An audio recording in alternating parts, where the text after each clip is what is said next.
பெருநகர சென்னை மாநகராட்சியில் தொடர்ந்து வார்டு வாரியாக பல்வேறு வளர்ச்சி திட்டங்கள் மேற்கொள்ளப்பட்டு வருகிறது. இன்றைக்கு அதில் ஒரு கட்டமாக மண்டலம் 8க்கு உட்பட்டு வார்டு 95 உட்பட்டு இப்பகுதியில் பூங்காக்குள் பிரத்யேகமாக ஜிம் மற்றும் யோகா மையம் கட்டடம் பணிக்காக இன்றைக்கு துவங்கப்பட்டிருக்கிறது. இதில் மாண்புமிகு இந்து சமய அறநிலையத்துறை அமைச்சர் அவர்களும் இப்பகுதியின் சட்டமன்ற உறுப்பினர் அண்ணன் வெற்றியழகன் அவர்களும் மண்டல குழு தலைவர் அண்ணன் குபி ஜெயின் அவர்களும் இப்பகுதியின் மாமன்ற உறுப்பினர் சகோதரி சுதா தினதயன் அவர்களும் மாநகராட்சியின் அதிகாரிகள் அனைவரும் ஒருங்கிணைந்து இத்திட்டத்தை இன்றைக்கு துவங்கி வைத்திருக்கும். இத்திட்டத்தின் மதிப்பீடு 90 லட்சம் ஒதுக்கீடு செய்யப்பட்டு மாநகராட்சியின் மூலதன நிதியிலிருந்து இப்பணி துவங்கப்பட்டிருக்கிறது. அடுத்து வரக்கூடிய 3 மாதங்களுக்குள் இப்பணிகள் நிறைவேறப்பட்டு பொதுமக்களின் பயன்பாட்டிற்காக துவங்கப்படும் என்று தெரிவித்துக் கொள்கிறேன். தொடர்ந்து இதற்கு அடுத்த பகுதியாக வார்டு 95க்கு உட்பட்டே பெருநகர சென்னை மாநகராட்சிக்கு சொந்தமான இடத்தில் மறுவாழ்வு மையம் அமைப்பதற்காக ரூபாய் 1,50,00,000 நிதி ஒதுக்கீடு செய்யப்பட்டு அப்பணியும் இன்றைக்கு துவங்கப்படும் என்று தெரிவித்துக் கொண்டு அதைத் தொடர்ந்து வார்டு 99க்கு உட்பட்டு மண்டலம் 8ல் இருக்கக்கூடிய பகுதிகள் சென்னைக்கு உட்பட்ட பள்ளியில் ரூபாய் 6 கோடி ஒதுக்கீடு செய்து கூடுதலாக வகுப்பறைகள் கட்டட பணிகள் அதுவும் இன்றைக்கு பூஜையிட்டு பணிகள் துவங்கப்படும் என்று தெரிவித்துள்ளோம்.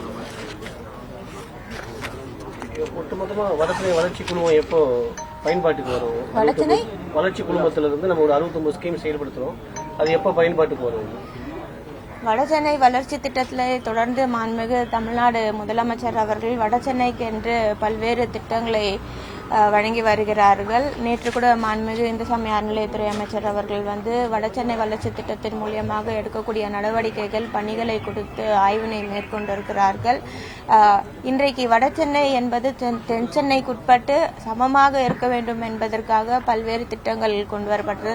அதில் சாலை பணிகளாக இருக்கட்டும், மழைநீர் வடிகால் பணிகளாக இருக்கட்டும், இல்லை வடசென்னை கூடுதலாக இணைக்கப்பட்ட இந்த பகுதிகள் எல்லாம் சீவேஜ் கனெக்ஷனாக இருக்கட்டும், குடிநீர் இணைப்பாக இருக்கட்டும், இந்த மாதிரி சிறு சிறு தேவைகள் பொதுமக்களிடம் கண்டறிந்து அந்த தேவைகள் குட்டாப்போல இந்த வடசென்னை வளர்ச்சி திட்டம் அமைந்திருக்கிறது. அந்த பணிகள் துரிதமாக நடைபெற்று வருகிறது. சென்னை டிஸ்ட்ரிக்ட் தமிழ்நாட்டிலே லாஸ்ட்ல இருக்கு, பர்சன்டேஜ்ல லாஸ்ட்ல இருக்கு. மாநகராட்சி பள்ளியோட தேர்ச்சி விகிதத்தை இன்க்ரீஸ் பண்றதுக்கு ஏதாவது பிளான் வச்சிருக்கீங்களா இனி வர்ற இயர்ல? ஏன்னா கேபிட்டல் சிட்டி சென்னை, ஆனா பாஸ் பர்சன்டேஜ்ல பாக்குறப்ப லாஸ்ட்ல இருக்கு. சென்னை மாநகராட்சி பள்ளிகளை பொறுத்த வரைக்கும் இன்றைக்கு நிறைய திட்டங்கள் கொண்டு செயல்பட்டு வருகிறது. உட்கட்டமைப்பும் பல்வேறு பகுதிகளில் மேம்படுத்தப்பட்டு வருகிறது.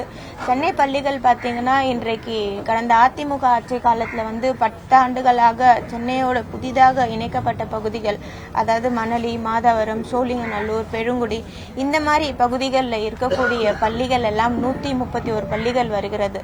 இந்த மாதிரி பள்ளிகள் எல்லாம் சென்னை மாநகராட்சியோடு இந்த பகுதிகள் இணைக்கப்பட்டிருந்தாலும் இந்த பகுதிகளில் இருக்கக்கூடிய பள்ளிகள் சென்னையோட மாநகராட்சி வகைப்பாடு மாற்றாமல் இருந்தது. ஆனால் நம்முடைய மாண்புமிகு தமிழ்நாடு முதலமைச்சர் அவர்கள் பொறுப்பேற்று உள்ளாட்சி பிரதிநிதிகள் அமைக்கப்பட்ட பிறகு இந்த பள்ளிகள் எல்லாம் சென்னை மாநகராட்சியோடு இணைக்கப்பட்டு மாண்புமிகு அமைச்சர் கல்வித்துறை அமைச்சர் அன்பில் மகேஷ் அண்ணன் அவர்களிடம் தெரிவித்து இது வகைப்பாடு மாற்றப்பட்டு இன்றைக்கு சென்னை பள்ளிகளோடு இணைக்கப்பட்டிருக்கிறது. அந்த பள்ளிகள் பார்த்தீங்கன்னா கடந்த அதிமுக ஆட்சியில் 10 ஆண்டுகளாக எந்த ஒரு உள்கட்டமைப்பும் இல்லாமல் குழந்தைகளுக்கு தேவையான எந்த ஒரு தேவைகளும் பூர்த்தி செய்யப்படாமல் இருந்தது. இந்த ஆண்டு அது எல்லாமே நிறைவேறப்பட்டிருக்கிறது. அந்த குழந்தைகளுக்கு கூடுதலாக கவனம் செலுத்திருக்கும். ஆனால் சென்னை மாநகராட்சி பள்ளியில பொறுத்த வரைக்கும் 88% தேர்ச்சி பெற்றிருக்கிறார்கள். கண்டிப்பா அடுத்த ஆண்டு அது 90% மேல இருக்கப்படும் என்று தெரிவித்துக்கிறோம்.